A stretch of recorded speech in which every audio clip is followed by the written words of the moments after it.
Hello there everyone, I'm Christina at CSLdesigns and today's video is going to be the first in a new series that I'm doing on Kumihimo 101 because I've had a lot of requests recently on doing more beginner videos and tutorials, so I thought I would start with this one.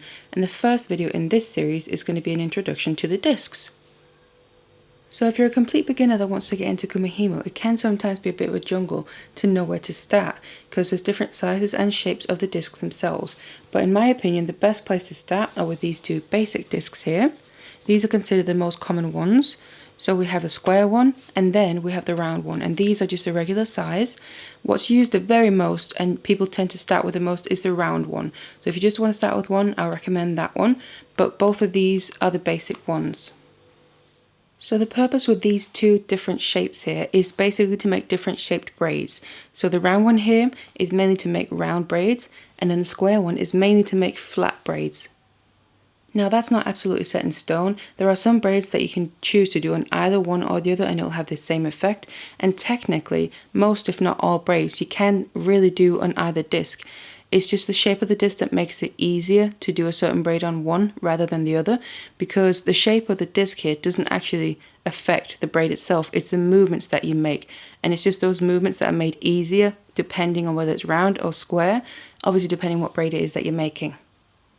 Because for instance, when you're making a flat braid and you're mainly using the square disc here, you primarily work with these two opposite straight sides and you go across the middle in some way. And that's why then the square one here is better to use for that. It just makes the movements easier and more obvious that that's what you got to do. Whereas obviously doing that on the round one will be a little bit more awkward because you would have some of them further out to the side but actually coming down in this rounded shape. Whereas obviously on the round one, that makes more sense to do the round braids, also because they tend to travel around the disc, which would be harder on the square one because of the corners and the straight sides. So like I said, it isn't written in stone and there isn't really a right or wrong as long as you achieve the result that you want, and these discs here are just the tools to help you achieve that. So these are then the discs I recommend starting out with, so the round and the square one, but even within these there are differences between the ones you can get. So these specific ones that I have here are some no branded ones, as you can see. There isn't any specific branding on there, all you really have is the numbers by the slots all the way around the discs, and then on the round one we also have these dots that are helpful in how to place your cords. But if I then just take the round one and compare it to another branded one, so first we have the non-branded one that I just showed you, and then I have a beadsmith one here. Now this is actually the first one I ever got, I think, so it's quite old, but I still have it. But as you can see, the main difference here really is the branding on this one, the beadsmith, and then no branding on there, but obviously that doesn't affect anything. Otherwise we have all the numbers printed by the slots in the same way, and the same amount of slots as well. And then we also have the dots, so they really work in the exact same way. The only slight difference between them, if you place the beadsmith one on top, you can see that's slightly smaller, but not enough to make any difference really, so that won't affect anything at all. And also the hole in the middle, the beadsmith one, is smaller where this one is larger. Now that can affect your braid because it really depends on what you're making. Mostly this will be fine, it won't be a problem. It's only if you're making something really thick, but most of the time you probably won't be doing that, especially if it's jewelry. But these are the two round ones, and you can see, so we have the printing on the front, but then the back is blank, and usually they all are. So you can either just obviously use the numbers if that's what you want. If you find them distracting, you can always flip it around and just use the blank side if you find that easier, or even make your own numbering or whatever you want on the back here if you need to do that. But those are the two round discs, it's just the ones I had to show. And as for the square ones, first of all we have the non-branded one here, and then I also have a beadsmith one. Again, I think this was the first square one that I got. So as you can see, again, the branding is the main difference. We have the beadsmith branding but no branding on here, and otherwise what we have are the slots and the numbers all the way around. So again, beadsmith one is slightly smaller, but ultimately that doesn't really make a difference. What can make a slight difference is actually the slots here. So you can see they're numbered, but the beadsmith one here actually has less slots than the non-branded one. It's just how they're made. It's not really that big of a difference because most of the time you probably won't be using all of these 12 slots to make something, especially if it's jewelry, because that would be very wide if you're making a flat braid. So most of the time you probably won't be using the whole 12 slots on the top and the bottom there, but it is something to keep in mind in case you thought you'd want to use it. This one only has a 10, but so far, to be honest, this has been sufficient. I've not had to really use the full 12 slots. So that's a difference between these. Like I said, it's not too big of a deal. Also a difference is actually the hole in the middle. So this one, it's actually opposite to the round. It's quite large, so you can make pretty thick and wide braids. Probably wider than and thicker than you probably ever want to make, especially if it's jewelry. But this one is quite a bit smaller. But so far I've found that this one is sufficient for me. Even though it looks a bit small, I still have the original piece in there because I haven't started using this disc yet, and just push it out and show you. Even though obviously the hole is a fair bit smaller, it's still sufficient for what I need it for. So it's not too big of a deal at all. So that's just the differences between these discs, the square ones as well. So in general, these two basic discs here are about 15 to 16 centimeters in the size. So I find it a pretty good size to hold on to and work with. But for some people, it can be a little bit large maybe, so struggle a little bit. Either people that have small hands or that just struggle holding on to it and also holding on and making the braid. And also especially children. Obviously they have smaller hands, and I do know a lot of children like to get into Kumihimo. So you have alternatives, which are the mini discs, and they look like this. This is just a round one. Just take them away. I just have the round one because I don't have a square mini disc available right now. But it's the same principle, really. You can see it's literally just the disc but shrunk down. So we still have all the same amount of slots on this one. And it's numbered there. This is again unbranded. I still haven't popped this because I haven't started using it yet. But it just is, you could say, easier to hold on to for some people. Some people might find it too small. It's all personal preference, really. But you have the mini discs available as well, both in the square and the round. So it really depends what your personal preference and need is. Another thing I find with the small ones, which is a reason why I want to start using them more myself, is especially with certain materials, because what you can actually see here, because they're smaller, you obviously have less of a distance from the middle where the braid is being formed to the slots. So if we just compare it with this large one, whereas that distance is larger, so that means you're always going to have some material left, whether it's cord or whatever you're using, after you finished your braid there, that basically will go to waste, because obviously you can't braid with that if the cords won't reach the disc there, or the slots rather. So this will be more waste, whereas this will be less waste because its distance is shorter. So that's why I do want to use these more, just to have a bit less waste in my materials.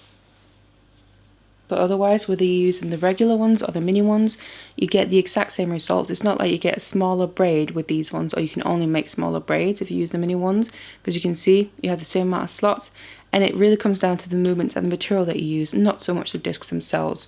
So these, again, are the basic ones, and then the mini ones as an alternative, depending what your needs are.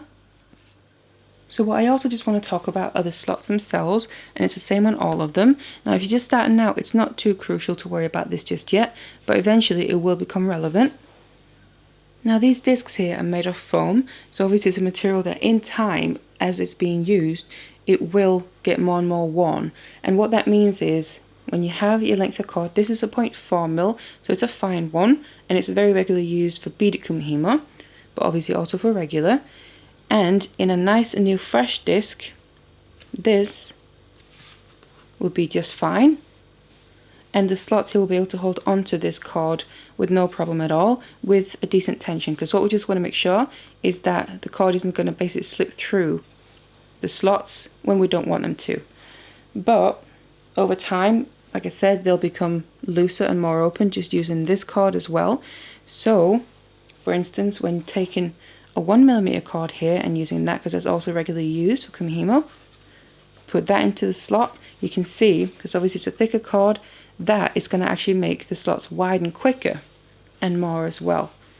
So if you then use this cord in a disc for several braids for a while, then it'll probably become not so useful for the thinner cord again, because the slots will become too open and loose to be able to hold on to this thin cord.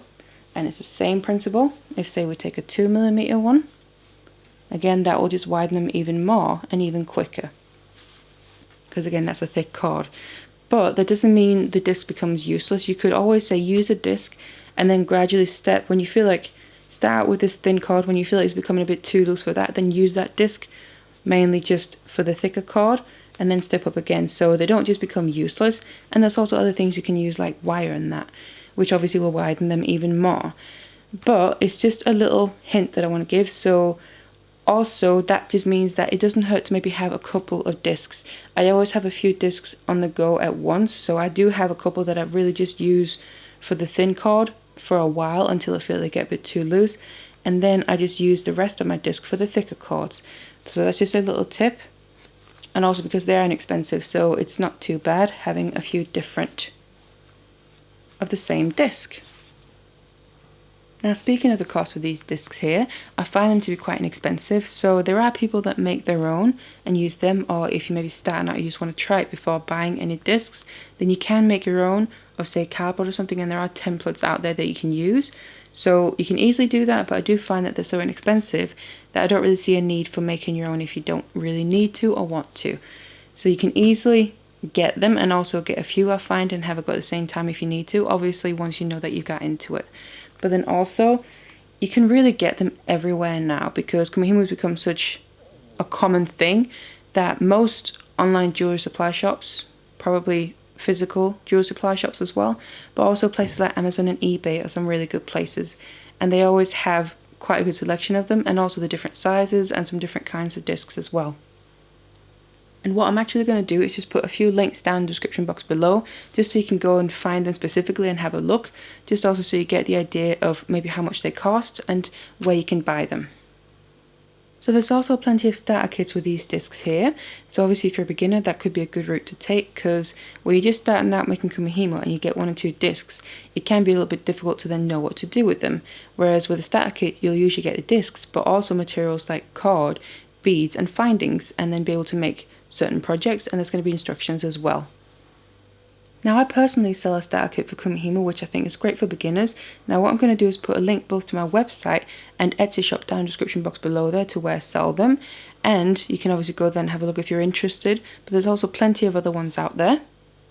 So just to finish off with, another thing I just want to mention is that there are other discs out there, so it's not just these 2 kinds that you can get. For instance, you can get a round disc that's pretty much exactly the same, except it's thicker. So what it is, it's 2 thicknesses of discs there instead of just 1 thickness. It's double the thickness basically. And the purpose for that is to create more tension in the slot. So basically what I just told you about, that will help that more because it's so thick. It will basically have more tension in the slots. So that's an option. And then you can also get a round disc that actually has a handle with it, because some people find it difficult to hold on to the disc here and also making the braid. So what that handle is you place it underneath the hole in the middle, and then you basically hold on to that instead of necessarily holding on to the disc, because some people can maybe find it a bit cramping. So that's another option as well. And you still make the braid down the middle, you just have that handle to hold on to.